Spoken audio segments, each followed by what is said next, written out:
friends, today's book summary is The Fine Art of Small Talk.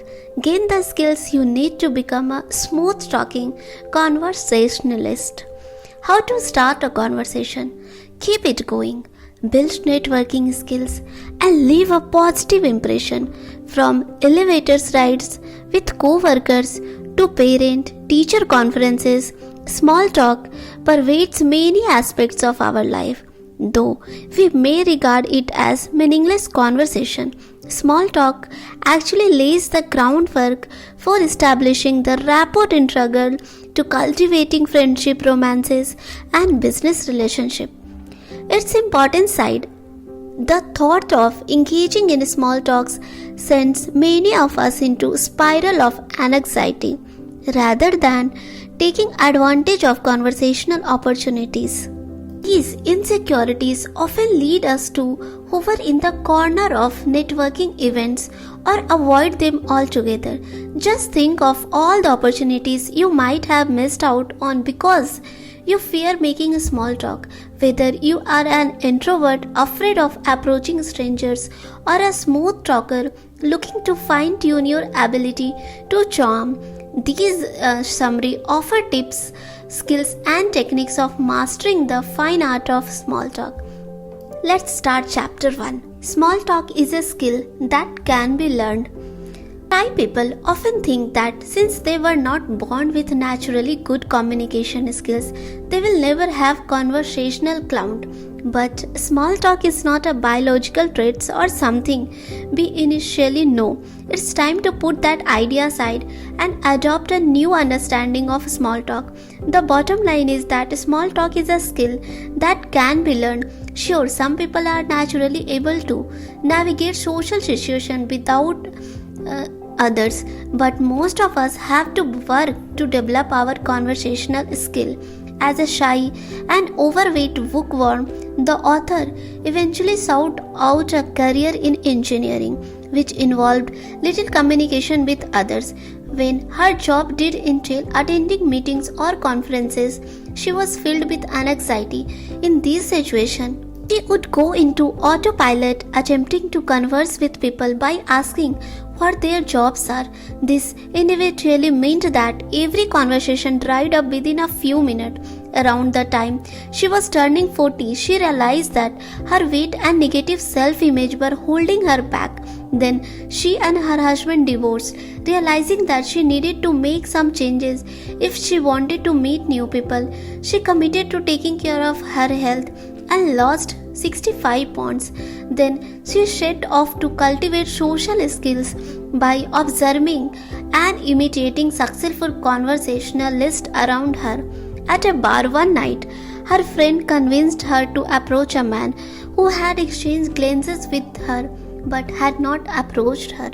Man named Rex was delighted when she introduced herself. Their conversation that night led to a close friendship, and in time, Rex revealed something surprising to her. Not approached her that night at the bar because he had been too shy. Discovering both someone else's insecurity and the fact that her friendship with Rex would not have excited if she had not made the uncharacteristic effort to approach him, shows the author the power of small talk. From then on, she dedicated herself to mastering this skill and helping others to do the same. Since then, her business, The Fine Art of Small Talk, has helped thousands of people learn conversation skills by following the practical advice in this book summary. You can too become an adept conversationalist. Let's move to chapter 2. It's up to you to initiate a conversation with someone. In fact, it's a mistake not to. Many people avoid approaching others to talk because they fear rejection. In fact, after public speaking, the biggest social fear in the Western world is initiating conversation with strangers. So, if you want to widen your network, it's up to you to take the risk and approach people you would like to get to know. To gain the confidence required to initiate a conversation, you first have to let go of your fear of rejection. It helps to realize that in most cases, people appreciate it when you make the effort to speak with them. This is especially true for shy people. When determining who to approach, try seeking out people who are sitting alone or have already made eye contact with you. Once you have worked up the confidence to approach someone, initiating a conversation is very simple. In most cases, when you smile at someone, they will smile back. So, the first step is flashing a friendly smile and establishing eye contact. Next, be the first to introduce yourself. Maintaining eye contact, offer your hand for a handshake and say something along the line, "Hi, my name is this. Nice to meet you." Sometimes there will be a situation when you want to approach a group of people. This can be more intimidating but not impossible. First, demonstrate your interest to the group from a distance, paying attention to the speaker. In most cases, the group will notice and make room to include you. Once you are in, try to let the group warm to you before you offer any strong opinion. In some cases, not talking to someone can make you come off as arrogant or aloof. The author has noticed Bob, the senior vice president of a reputable company, at various corporate events she had attended with a friend. At the time, she had been too intimidated by Bob's self-confidence to introduce herself.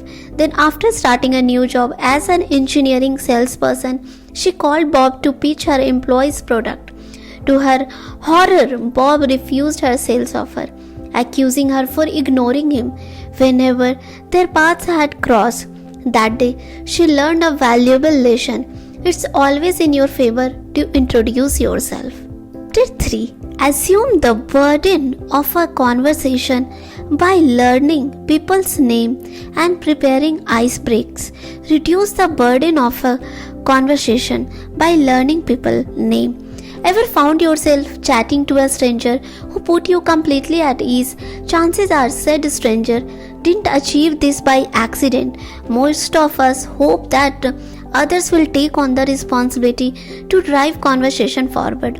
But expert communicators know that guiding a conversation evokes the positive feeling that make people want to work or socialize with them.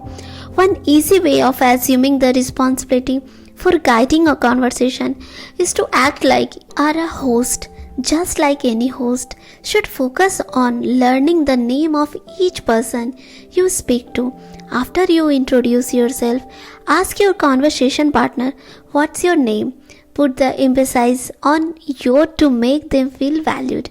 You can continue hosting the conversation when new arrivals join, introducing the people you have just met by their names. The author once did this at an event, introducing herself to the first 3 attendees seated at her table. When the remaining guest arrived, she introduced first herself and then the other attendees. Doing so, she established a friendly atmosphere and was perceived as the leader of the group. Following introduction, it's then up to you to establish conversation topics.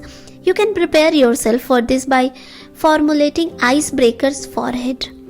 Try to come up with something more thoughtful than asking people what they do for a living, as this rarely leads to a long-lasting or a deep conversation. You might ask how they got started in the industry if you are at a business event, or about their hobbies if it's a social function. You could also think of more creative questions which may lead to a more interesting discussion. The author once watched a TV segment in which a reporter was sent undercover to a party. After introducing herself to a random guest, he asked her what her star sign was, initiating a conversation about astrology. Your icebreaker don't need to be this bold, but one of your goals should be to make your conversation partner feel comfortable by demonstrating your interest in them. Chapter 4. Asking open-ended questions and digging deeper improves conversation. How was work today? How have been you? How was your weekend? The problem with these everyday inquiries is that each of them evokes more or less the same response. Good, how was yours? Exchanges like these lack the sincerity that might lead to a deeper responses. If you want to be a better conversationalist, you need to dig deeper and break out of the mandatory of everyday inquiries. The best way to improve your conversation is to ask open-ended question. Open-ended question demonstrate to your conversation partner that you genuinely care about what they have to say. They enable you to dig deeper into speaker responses without being invasive or demanding. Question like, "What did you think about that movie?" Allow respondent to determine how much information they are willing to share with you. Say you greet your child at the end of the day by asking the standard question, "How was the school?" A typical response to this is a terse fine, but rather than allow the conversation to fall flat, you can instead follow up with another open-ended question. Chapter 5. Use varied question and environmental clues to keep conversation alive. When engaging in small talk, there will inevitably be times when a conversation deep into an awkward silence. If you wait for someone else to think of something to say, though, you will risk letting the conversation die entirely. Instead, when awkward silence strikes, take the reins and get the conversation back to a comfortable flow. One way to fill a conversational pause is to ask a new open-ended question that changes the direction of the discussion. If you have trouble thinking of open-ended question on the spot, you can trigger your memory with form, family, occupation, recreation, and miscellaneous. While the first three categories are self-explanatory, the miscellaneous category is an opportunity to be more imaginative. Chapter 6. Paying careful attention to body language and verbal cues will make you a better listener. Have you ever told a story and felt like your conversation partner was not listening? If so, this most likely left you feeling frustrated and possibly even offended. You might even have chosen not to speak to that person again. For a conversation to go well, both parties need to feel understood, appreciated, and above all, listened to. That means that in addition to taking on the burden of a conversation, you also need to be an active listener. Even if you naturally listen carefully, you will want to make sure that your conversation partner feels listened to. One way of indicating that you are genuinely paying attention is through your body language. Avoid crossing your arms, hunching your shoulder, or fiddling with your clothes, hair, or jewelry. Instead, lean forward, nod, smile, and maintain eye contact. These are all examples of approachable body language, which signal that you are engaged. Equally important are the verbal cues you give a speaker to show that you are actively listening. Chapter 7. Existing a conversation gracefully and honestly and enhance the connection you have made, no matter how well a conversation is going. A poorly executed conclusion can strain the entire interaction. Whether you are charmed or bored by your conversation partner, you should make an honest effort to exit every encounter with grace. Luckily, there are a few easy ways to conclude any conversation skillfully. The first thing to do is to circle back to the highlight of your discussion. If you have been talking to someone about issues that are affecting the healthcare industry, you could address the person by name and comment on how fantastic it was to discuss this particular topic. If you genuinely want to continue the discussion at a later date or simply exchange emails, it's up to you to assume the burden of lightly requesting a follow-up. Then once you are finally ready to end the interaction, state what you are going to do next. Shake your hand and say goodbye. It's important to follow through with whatever it is you say you are doing next. If you declare that you are going to see the exhibits at a conference and your conversation partner then see you somewhere else having another conversation, he may think that you simply were not enjoying your time with him. This may hurt his feeling and damage the connection you just made. Another courteous way to end a conversation is to introduce your conversation partner to a new person who joins your group before excusing yourself.